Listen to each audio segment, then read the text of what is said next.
6 নবী আমার কাবার কাছে বসে আছেন। সুবহানাল্লাহ। একটা দৃশ্য দেখছে কি জানেন? পাহাড়ের উপরে কিছু বাচ্চা বাচ্চা ছেলেরা উঠেছে, আর ওই বাচ্চার ছেলেরা পকেট থেকে খেজুর বের করে নিজের নিজের বেটাদেরকে খাওয়াতেছে। জোরে বলেন।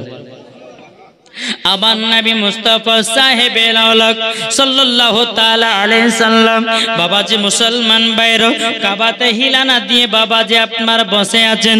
যখন বাবা বসে থাকো আমার নবী মুস্তাফা এক পা দু পা করে হযরত মা আমিনা রাদিয়াল্লাহু তাআলা আনহার কাছে গিয়ে বলতেছে, বলো গো মা জননী মা, আমার আব্বা জান আছে কোথায়?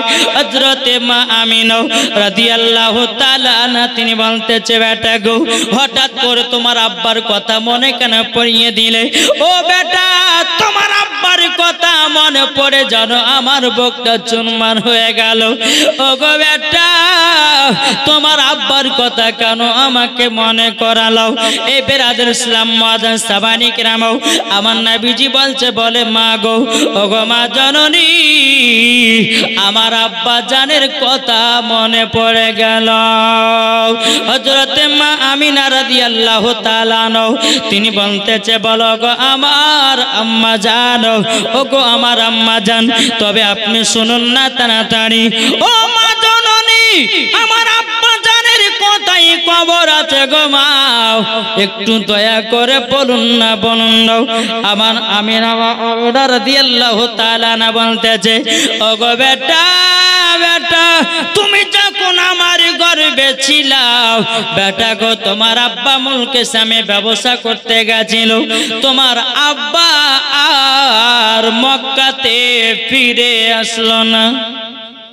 বেটা, ও বেটা, তারই জন্যে তোমার আব্বা জানের কবর আছে মাকামে আবু আবা জায়গাতে। জোরে বলেন। আমার নবী বলছে, মা আমি আব্বা জানের কবরখানা জিয়ারত করতে যাব। আচ্ছা বলুন তো, কেউ কাউরে বাপের মায়ের কবর জিয়ারত কেউ করেছেন? এই কেউ করেছেন? আপনাদের এলাকা হয় না নাকি? জি হয়। আমার নবীজি বলতেছে, বলে মা, ও মা জননী, আমাকে নিয়ে চলুন আমার আব্বার কবরের কাছে। জোরে বলেন। হযরতে মা আমিনা রাদিয়াল্লাহু তাআলা আনহা তিনি বলতেছে, বলে বেটা, বেটা তবে শোনো গো শোনো, তোমার দাদাজির কাছে ছুটি নিতে হবে। তোমার দাদা যদি ছুটি দেয় তাইলে পরে আমাদের যাওয়া হবে, আর তোমার দাদাজি যদি ছুটি না দেয় তাইলে পরে আমার যাওয়া হবে না। হযরতে মা আমিনা রাদিয়াল্লাহু তাআলা আনহা আমার নবীকে টুক টুক টুক টুক করে বাবা যখন নিয়ে আসলেন, হযরতে আব্দুল মুতাল্লিব রাদিয়াল্লাহু তাআলা আনহুকে বলতেছে, বলো গো আমার হুজুর, তবে শুনুন না, আমার বেটা তিনার আব্বার কবরখানা জিয়ারত করতে যাবে। ও গো আব্বা হুজুর, আপনি আমাকে 1 মাসের ছুটি দিন। হযরতে মা আমিনা বলতেছে, বলো গো আব্বা হুজুর, আমার মার বাড়ি হলো সোনার মদিনাতে, আমার মার বাড়ি হলো সোনার মদিনায়। 1 মাস থাকার পরে গো হুজুর আমরা চলে আসবো আবার মক্কাতে। আমার আল্লাহ বলতেছে, বলো গো আমিনা, তোমার আর মক্কা আসা হবে না। এ বাবাজি মুসলমান ভাইরা, ওগো আমার সুরামানিকেরা, হযরত আব্দুল মুত্তালিব রাদিয়াল্লাহু তাআলা আনহু তিনি বাবাজি চোখের পানি ফেলায় বলছে, গো বৌমা আমিনা, আমার ছোট বেটা আব্দুল্লাহ মুলকের সামনে ব্যবসা করতে গেছিল, আর মক্কাতে ফিরে আসলো না গো বিবি আমিনা। ও বৌমা আমিনা, তবে শোনো গো শোনো, তোমাকে একটা কথা বলে দি, তোমাকে 1 মাস ছুটি দিব। 1 মাসের ভিতরে তোমার মার বাড়ি এবং আমার ছোট বেটা আব্দুল্লাহর কবরখানাও জিয়ারত করে তোমরা চলে আসবা। হযরত মা আমিনা বলছে, যে বলো আব্বা হুজুর আপনি 1 মাস ছুটি দিয়েছেন, আমরা 1 মাসের ভিতরে আবার মক্কায় আসব। জোরে বলুন না সুবহানাল্লাহ। হযরত আব্দুল মুত্তালিব চিন্তা করছে, আল্লাহ গো, আমার ছোট বৌমা আমিনাকে পাঠাবো মদিনাতে, তবে তো আমিনা তো মহিলা, একজন পুরুষের দরকার আছে না নাই? কি গো, এই যে আমি কলকাতা থেকে বাবাজি আপনার মুর্শিদাবাদ থেকে আপনাদের এলাকাতে এসেছি, আমি কি একা এসেছি? জি, আমার সঙ্গে আরো 3 জন আছে। একা তো ভালো লাগে না। আর বাবাজি এই মুর্শিদাবাদ থেকে ক্যানিং যাতা দূর রাস্তা বাবা, কমসে কম 300 কিলোমিটার, আপ ডাউন 600 কিলোমিটার। যারা বক্তা বাবা তারাই বুঝে কত কষ্ট হয় জালসা করতে গিয়ে। আবার রাত্রে বেলা 12 বছর সারা রাত ঘুম কম হয়, আবার তারপরের দিন মুর্শিদাবাদে জালসা। তাইলে বাবাজি এই যে আমরা দিন ইসলামের খিদমত করে বেড়াতেছি, আবার কিছু কিছু জালসার কমিটি থাকে রে ভাই, বক্তাদেরকে দুঃখ দেয়। জি, আল্লাহ বলতেছে তোমরা জালসা দিচ্ছ দাও, মেহমানকে ডেকে নিয়ে এসে যদি তুমি অপমান করো, তাকে যদি তোমরা অপমান করে দেশ থেকে তাড়াও, আল্লাহ বলে জালসা কবুল হলো না, ওই জালসা বরবাদ হয়ে গেল। বুঝতে পেরেছেন কিছু? আপনাদের ক্যানিং প্রায় 1 বছর 2023 এসেছিলাম বাবা বাসন্তী থানাতে। এখানে কেউ বাসন্তী লোকের থানার লোক আছেন? জি, বাসন্তী এলাকাতে গেছিলাম। তো বাবাজি আমি মনে মনে চিন্তা করলাম যে মনে হয় ক্যানিং এর দিকে আর জালসা করতে যাব না, এত রাস্তা পরিস্থিতি খারাপ বাবা। জি, তো বেরাদর ইসলাম মুআজ্জাজ সামানিকরাম, ওই বাসন্তী থানাতে গেলাম। কেউ যদি থানায় থাকেন ভাই তো আপনার দুঃখ নেবেন না, কষ্ট নেবেন না। আমাকে ওই জায়গাতে একটা কমিটির লোক আমাকে দুঃখ দিয়েছিল, কষ্ট দিয়েছিল। কি জানেন, বলতে বড় লজ্জা লাগে, আর না বললেও পরে হয় না। তবে আপনাদেরকে একটা কথা বলবো, যে কোনো বক্তা বাইরে থেকে নিয়ে আসবেন কিন্তু অপমান করবেন না। জি, অপমান করলে পরে আল্লাহ নারাজ হয়। আমরা হচ্ছে মুসাফির ব্যক্তি, মুসাফিরের দোয়া আল্লাহ কারেন্টের মতো কবুল করে না। জোরে বলেন জি। তো বাবাজি মুসলমান, বক্তা জগতে যারা আছে তারাই বুঝে যে বক্তা কত কষ্ট। না আছে খাওয়া দাওয়া ঠিক, না আছে ঘুমে ঠিক, ওই চলছে বাবাজি 300 কিলোমিটার রাস্তা। এখানে গো জোরে বলেন না, হ্যাঁ এখানে কি জায়গাটা? তারপরে বাবাজি ক্যানিং থানাতে আসলাম, আপনার বাসন্তী থানাতে আসলাম। তো বিদায় করবে আমাকে, বিদায় করার সময় বাবাজি হয়েছিল 17,000 টাকা নাজরানা। আমি যে ভাই দেখেন 4 চাকা নিয়ে যাবো, তেল খরচা আছে, ড্রাইভার আছে, টুল ট্যাক্স আছে, খাওয়া দাওয়া আছে, হ্যাঁ এটা সেটা আছে। তো 17,000 টাকা আমাকে এটা দিতে হবে। আগে ফোন পে থেকে হয়ে গেছে, ফোনে ফোনে কন্ট্যাক্ট হয়ে গেল। হয়ে যাওয়ার পরে বাবাজি 2 ঘন্টা 2.5 ঘন্টা বকে নেওয়ার পরে বলছে যে হুজুর কিছু টাকা কম নিতে। বলে কেন? বলছে আপনাকে কালেকশনের কথা বলেছে, আপনি কালেকশন করতে পারেন, আপনাকে টাকা দিব না।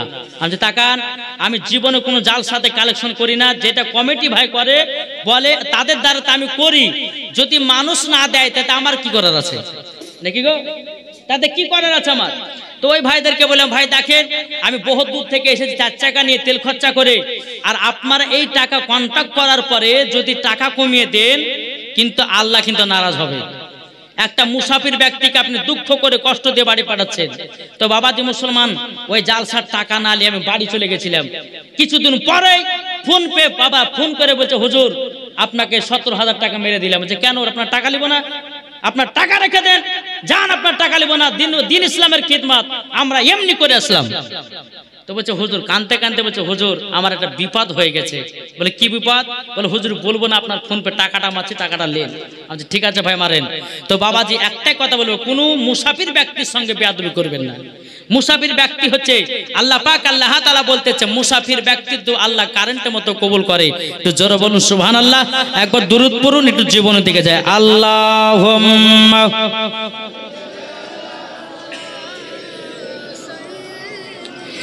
মাওলানা মুহাম্মদ আলা আলে মাওলানা মুহাম্মদ সাল্লাল্লাহু তাআলা সাল্লাম। বাবাজি হযরত আব্দুল মুত্তালিব রাদিয়াল্লাহু তাআলা আনহু বলতেছে ও বিবি আম্মা গো আমিনা তাইলে যাবা যাও আমার নবীকে নিয়ে টুক টুক টুক টুক করে যাও। হযরত আব্দুল মুত্তালিব চিন্তিত হয়ে গেল। ওগো আল্লাহ, ওগো রব্বুল আলামিন, আমার ছোট বৌমা আমিনা যাবে তিনি সোনার মদিনায়। তিনার সঙ্গতে একটা পুরুষের দরকার আছে। এ বাবাজি মুসলমান ভাইরাও, ওগো আমার সোনা মানিকেরাও, হযরত মা আমিনা রাদিয়াল্লাহু তাআলা আনহা তিনি বলছো আব্বা হুজুর, একজন যদি বড় পুরুষকে যদি পাঠাতেন আমার বড় আনন্দিত হলো। ও ভাই জীবনীটা একটু মন দিয়ে শুনেন, চোখের পানি বাবা ঝরঝর ঝরঝর করে পড়তে লাগবে। বেরাদর ইসলাম মুআদ্দাস সামানিকেরাম, হযরত আব্দুল মুত্তালিব বাবা উম্মে আইমানকে ডাকা হলো। গো উম্মে আইমান একটু তাড়াতাড়ি করে আসো। উম্মে আইমানকে বলে শোনো গো আমার ছোট বৌমা আমিনাকে সোনার মদিনাতে নিয়ে যাও। বাবা উট নিয়ে আসা হলো। উটের উপর হযরতে মা আমিনা চড়েছেন, পেছে আছে আমার নবী। উম্মে আইমান উটের লাগাম ধরে টানতেছে। আল্লাহর কি কুদরত, উটখানা আগে যায় না, উট আগে যাচ্ছে না কেন? উম্মে আইমান বলছো গো আমিনা, ও গো আমিনা তবে শুনে নাও, ছোট মুখে বড় কথাটা বলা ঠিক হবে না, তবে শুনে নাও ও বিবি আমিনা, যেই নবী না হলে পরে আল্লাহ পাক আল্লাহ তাআলা দুনিয়ার কোন জিনিসকে তৈরি করতেন না।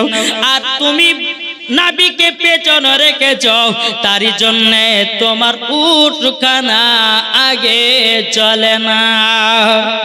যেরকম আমার নবীকে যখন পেছন থেকে নিয়ে বাবা সামনে যখন বাবা করে দিলেন, উম্মে আইমান উঠে লাগাম ধরে টানতে লাগলো। বাবা যে উটখানা আগে চলতে লাগলো। এ বাবা যে মুসলমান ভাইরাও, ওগো আমার সোনা মানিকেরাও, যখন বাবা আপনার চলতে চলতে বাবা দুই ফাংড়ি রাস্তা পড়েছে। দুই ফাংড়ি রাস্তা যখন বাবা পড়েছে, তখন বাবা হযরতে মা আমিনা ওই রাস্তার মধ্যে থেমে গেছে। হযরতে মা আমিনা দুই ফাংড়ি, যেরকম আপনাদের এই মোড় আছে না নাই, এই মোড় থেকে আপনাদের দিকে একটা রাস্তা আসছে আর ওদিকে একটা চলেছে, ওই রকম দুই ফাংড়ি রাস্তাতে হযরতে মা আমিনা দাঁড়িয়ে গেছেন। উম্মে আইমান বলছে কি ব্যাপার, আপনি যাচ্ছেন না কেন উঠলিয়ে? বলে আমি প্রায় 7 বছর পর আমার মার বাড়ি যাচ্ছে সোনার মদিনায়। কোনটা মদিনা যাওয়ার রাস্তা আমি তো চিনতে পারি না। এটা মদিনা যাওয়ার রাস্তা না এটা মদিনা যাওয়ার রাস্তা আমি চিনতে পারি না। আমার নবীর বয়স তখন বাবা 6 বছর। কত?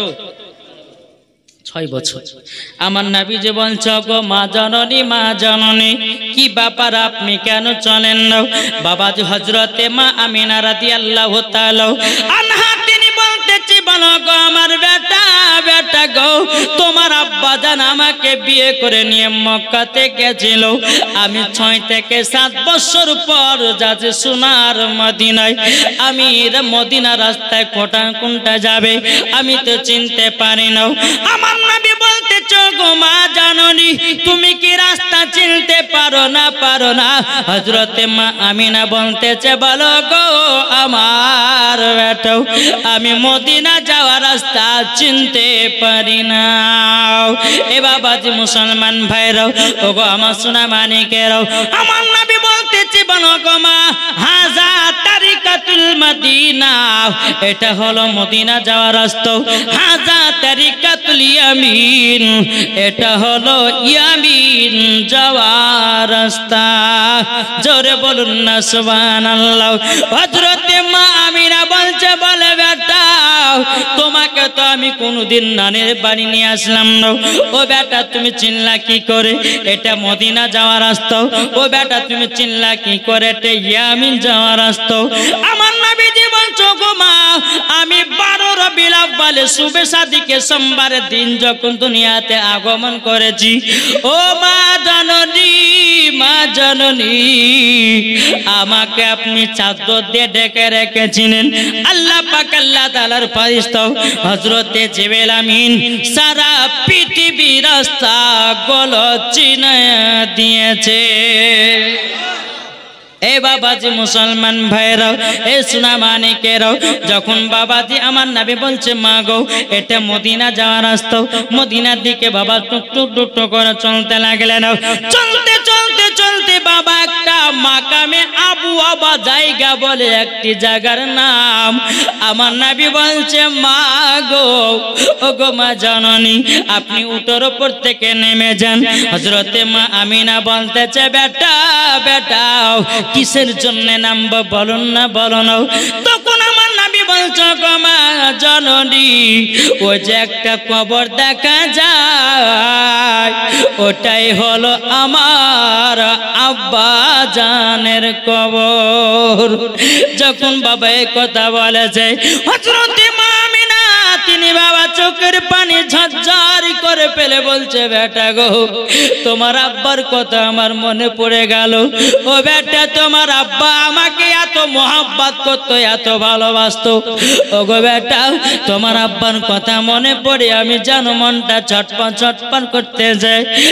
নবী আমার বলছে মা চিন্তা করবেন না আপনি জায়গাতে বসুন, আমার আব্বা জানের কবরখানা জিয়ারত করব।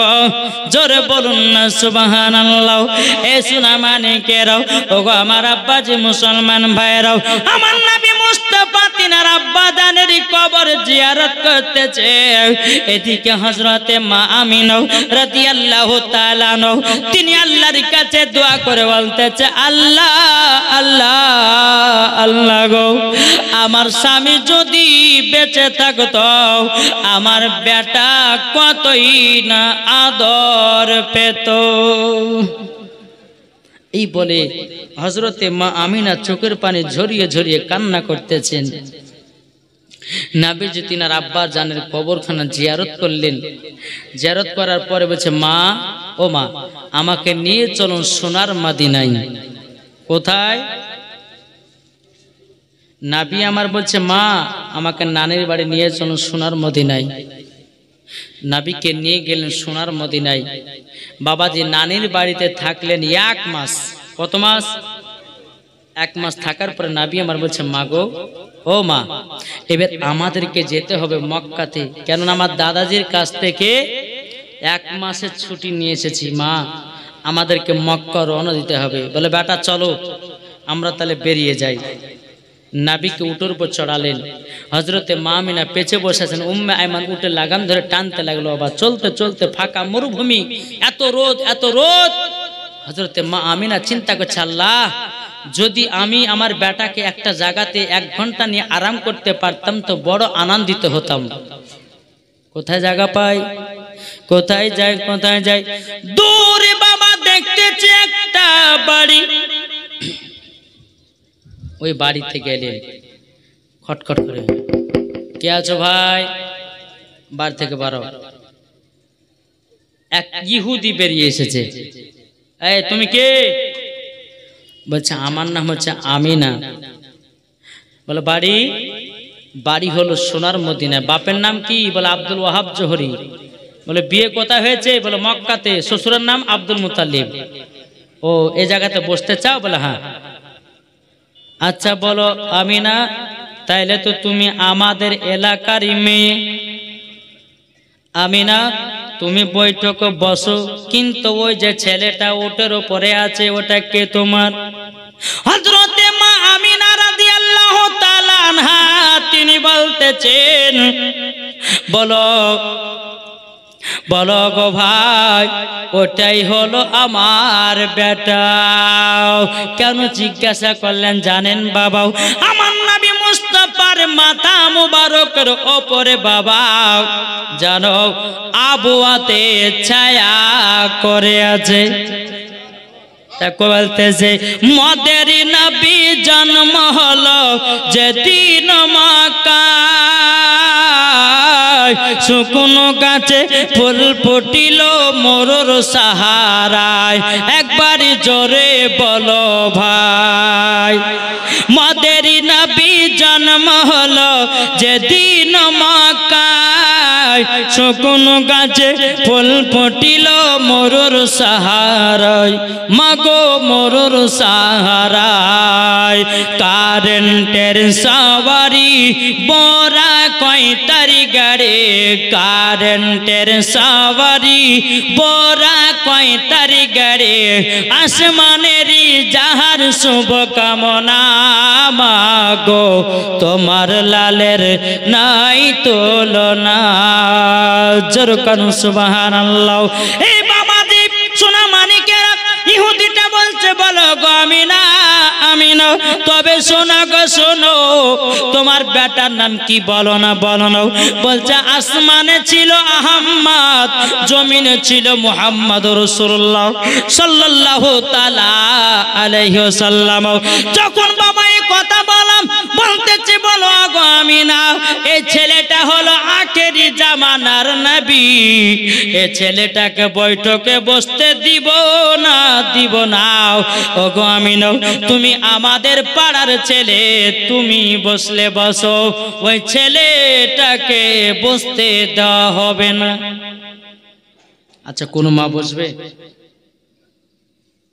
বলো ভাই আমি তো আমার বাচ্চার জন্য তো বসতে যাচ্ছিলাম। আচ্ছা ভাই ওইটুকু ছেলের উপর আপনার কি হিংসা?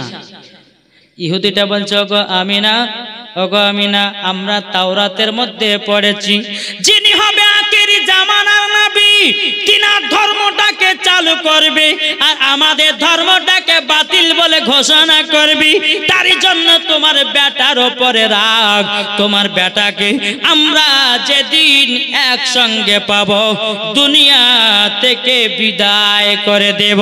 হযরতে মা আমিনা রাদিয়াল্লাহু তাআলা আনহা আমার নবীকে টুক টুক টুক টুক করে বাবা নিয়ে চলতে লাগলো রে বাবাও চলতে চলতে চলতে আবার মাকামে আবু আবা জায়গাটা পৌঁছে গেল। আমার নবী বলছে মা গো ওগো মা জননী মাও আমার আব্বা জানের আরেকবার কবরখানা জিয়ারত করতে চাই। হযরতে মা আমিনা রাদিয়াল্লাহু তাআলা আনহা তিনি বলতেছে বলো গো আমার বেটা যাও যাও তোমার আব্বা জানের আরেকবার কবরখানা জিয়ারত করে নাও। যখন বাবা এই কথা বলো এতে হযরতে মা আমিনা রাদিয়াল্লাহু তাআলা আনহা তিনি বাবা আরাম করতেছে নবী আমার তিনার আব্বা জানের কবর বাবা জিয়ারত করতেছে। আমার আল্লাহ পাক আল্লাহ তাআলা হযরতে ইসরাইল আলাইহিস সালামকে বলতেছেন মালাকুল মউত কে বলতেছে বলো গো তাড়াতাড়ি করে যাও হযরতে মা আমিনার জানটা কবজ করে নাও। এ বাবা যে মুসলমান ভাইরো ওগো আমার সোনা মানিকেরও হযরতে ইসরাইল আলাইহিস সালাম বলতেছে বলো গো রব্বুল আলামিন আপনার কাছে একটাই আবেদন করব এখন নবীর মার যদি ইন্তিকাল হয়ে যায় নবী তো বড় এতিম হয়ে যাবে।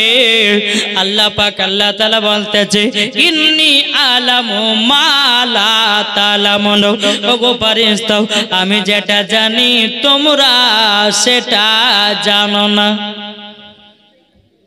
যাও মা আমিনা জানটা কবজ করো। আল্লাহর হুকুম হলো হযরতে মালাকুল মউত তিনি এসে মা আমিনা জানটা কবজ করে নিয়ে চলে গেল। আমার নবী মুস্তাফা তিনার আব্বার কবর জিয়ারত করে বাবা টুকটুক টুকটুক করে মার পাশে বসেছে মা চেহারার দিকে তাকাচ্ছে জোরে বলেন সুবহানাল্লাহ। আমার নবীজি বলতেছে কোন যুবক কোন সন্তান যদি সকাল বেলাতে উঠে যদি মায়ের চেহারা দেখে আমার নবীজি বলেছেন তাকে মকবুল হজের নেকি সব দেওয়া হয়। এখনকার যুবকেরা তারা মার চেহারা বাবা দেখে না ফ্রি ফায়ারে পাগলা পাবজিতে পাগলা এদিকে পাবজি চলে ফ্রি ফায়ার আরে বাবা রে এদিকে কোথায় সুবহানাল্লাহ। এ বাবা যে মুসলমান ভাইরাও ওগো আমার সোনা মানিকেরাও ও যুবকেরা সকাল বেলাতে উঠে মার চেহারার দিকে একবার তাকাবাও আমার নবীজি বলতেছে একটা মকবুল হজের সওয়াব পাওয়া যায়। জোরে বলুন সুবহানাল্লাহ। এ সোনা মানিকেরাও, ওগো আমার আব্বা যে মুসলমান ভাইরাও, আমার নবী মুস্তাফা মা চেহারার দিকে বাবা টুক টুক টুক টুক করে তাকাচ্ছেন। অনেকক্ষণ যখন হয়ে গেল আমার নবীজি মা মা করে চিৎকার করতেছে রে বাবা, আর মা জননী সারা দেয় না, সারা দেয় না, কোনো মতে সারা দেয় না। হযরতে মা আমিনা রাদিয়াল্লাহু তাআলা আনহা তিনি বলতেছে বলো গো আল্লাহ, আমার নবীজি বলতেছে বলো গো আল্লাহ, আমার মা তো দুনিয়া থেকে বিদায় নিয়েছে আল্লাহ গো। আমার নবীজি মার লাকেতে হাত দেয়, বাবাজি নিঃশ্বাস নাই। আমার নবীজি বাবা চোখের পানি ঝরায়া ঝরায়া কান্না করতে লেগেছে বাবা। উম্মে আয়মান বলছে নবী গো আপনি কান্না করবেন না, আপনি যদি কান্না করেন আসমানের ফেরেশতারা কান্না করে। ওগো নবীজি কান্না করবেন না। আমার নবীজি বলছে গো মায়মান, আমার মা জননী আমাকে খাইয়ে দিত, আমার মা জননী আমাকে পড়াইয়া দিত, আমার মা জননী আমাকে বুকে ঘুম পাড়াইয়া দিত, মা জননী আমাকে কত আদর সহ করত। ওগো মায়মান আমার জমানায় আমি যে বড় একা এতিম হয়ে গেলাম। ও ভাইরা গো, ও ভাইরা আপনাদেরকে বলতে চাই ভাই নবীকে মহব্বত করুন। আমার নবীজি তিনার মাকে এতটাই মহব্বত করত রে বাবা, মাকে একবেলা না দেখলে থাকতে পারত না। আচ্ছা বলুন আমরা মাকে কে কে ভালোবাসি, একটু হাত তুলে দেখান তো বাবা। সুবহানাল্লাহ। এ ভাই মায়ের জন্য একটা ভাই ৫,০০০ টাকা হবে না? আসেন কি নাম? শাহজাহান, একটু হাত মিলান। আচ্ছা সুবহানাল্লাহ। মেয়ে আছে ছেলে নেই, কবরে যাবার মতো কান্না করার কান্না বিরাট করে লোক নেই এলাকা। ছেলে আছে, এই মেয়ে আছে, ছেলে নেই, ছেলে নেই, ছেলে নেই, তাদের কবরে কষ্ট পাচ্ছে, তাদের জন্য মনে রাখতে, তাদের জন্য। অনেকে মেয়ে আছে ছেলে নেই, আচ্ছা অনেকে আটকুড়ো, অনেকে আটকুড়ো আছে, কবর ধরে যাওয়ার লোক নেই, তাদের জন্যই দোয়া দোয়া করতে, তাদের জন্য, আমার জন্য, তাদের জন্য। ঠিক আছে সুবহানাল্লাহ। এই দেখেন এক কথাতে ৫,০০০ টাকা। নারায়ে তাকবীর, নারায়ে রিসালাত। কি নাম? শাহজাহান লস্কর। তাদের জন্য তোমার দোয়া করবে, তাদের মেয়ে আছে ছেলে নেই। আচ্ছা বুঝে গেছি। সুবহানাল্লাহ। শাহজাহান লস্কর তিনি দিয়েছেন যাদের মেয়ে আছে ছেলে নাই, আটকুড়ো যাকে বলা হয় নাকি আপনাদেরকে আটকুড়ো বলে, হ্যাঁ সুবহানাল্লাহ। তাদের জন্য ৫,০০০ টাকা দিয়েছে। আল্লাহ তিনার দানকে যেন কবুল করো, জোরে বলুন আল্লাহুম্মা আমিন। ৫,০০০ টাকা দিয়েছে। আচ্ছা আর কোন ভাই হবে না মায়ের জন্য ৫,০০০ টাকা? আছেন কেউ? এটি চড়াচড় দিবেন। মুসাফিরের ব্যক্তি দোয়া আল্লাহ কবুল করে। আল্লাহ বলে মুসাফির যেই দোয়াটা করবে কারেন্টের মতো কবুল হবে। হ্যাঁ কই ভাই হবে না? কোন ভাই আছেন? আমরা নবীর পাগল দিওয়ানা গো। এক বস্তা আলু। কি নাম? মিজানুল। এক বস্তা আলু। হ্যাঁ ১,০০০। আচ্ছা ঠিক আছে যাও। বাবা যে মুসলমান আর কোনো ভাই হবে না? ৫,০০০ টাকা মায়ের জন্য। যেই মা আপনাকে দুনিয়ার মুখ দেখিয়েছে রে বাবা, কি গো দেখায়নি? যে মা জননী দুনিয়ার মুখ দেখিয়েছে আর কোনো ভাই হবে না ৫,০০০ টাকা মায়ের জন্য। আমি মুসাফির ব্যক্তি আল্লাহর কাছে দোয়া করে দেব, আল্লাহ পাক আল্লাহ তাআলা জানো তিনাদেরকে জান্নাতি বানায়া দেয়। এখন ভাই হবে না? আছেন কেউ মায়ের জন্য আর 5,000 টাকা? ভাই হবে না? আমরা নবীর পাগল দিবানা গো, আমরা নবীর আশিক দিবানা। আরে নবীর নামে দুরূদ পড়ে যাব আমরা মদিনা চলে যেরকম। আরে নবীর নামে সালাম করে যাব আমরা মদিনা চলে। নবীর প্রতি দরুদ পড়ে, নবীর প্রতি দরুদ পড়ে আমরা মদিনা। আইকে যাবি সোনার মদিনা যেরকম সুবহানাল্লাহ। আর কোন ভাই হবে না? 5,000 টাকা। আরে ভাই একটা কি ছিল? একটাই 5,000 ছিল নাকি? কি গো আর কোন ভাই হবে না? 5,000 টাকা। আচ্ছা বলুন, আমরা মাকে ভালোবাসি কি বাসি না? কি গো আমরা যে হাত তুললাম যে মাকে ভালোবাসি, আচ্ছা মায়ের জন্য আর একটা কোন ভাই 5,000 টাকা হবে না? কোন ভাই আছে? আমি তার জন্য খাস করে আল্লাহর কাছে দোয়া করব, আল্লাহ যেন তিনার মনের আশাকে কবুল করে। জোরে বলেন। একজন ভাই আছে নবীর প্রেমিক, নবীর মোহাব্বত করনে वाला একটা ভাই নাই? 5,000 টাকা দাতা। এই ভাই কি হলো? সামনে বছরের জন্য এই যে যাস না ঈদে মিলাদুন নবী আমার কমিটি ভাইরা করেছেন, আবার সামনে বছর এইরকম করবে, তাই তার জন্য একটু চাঁদা তুলছে। আপনারা কি অসুবিধা পাচ্ছেন? আল্লাহ বলছে যাসনা ঈদে মিলাদুন নবীতে যারা খরচা করে, দান করে, আল্লাহ বলে আমি তাদেরকে নেকি দান করি। জোরে বলুন সুবহানাল্লাহ। মা ফাতেমার নয়ন মনি হযরত আলীর জান, মা ফাতেমার নয়ন মনি হযরত আলীর জান। ইমাম হোসাইন শহীদ হলো কারবালার ময়দান, ইমাম হোসাইন শহীদ হলো কারবালার ময়দান। বিশ্ব নবীর জওয়ানে কারবালার বয়ানে, বিশ্ব নবীর জওয়ানে কারবালার বয়ানে আওলাদে রাসূল শহীদ হলো হাদিস প্রমাণ। ইমাম হোসেন শহীদ হলো কারবালার ময়দান। মা ফাতেমার নয়ন মনি হযরত আলীর জান, ইমাম হোসেন শহীদ হলো কারবালার।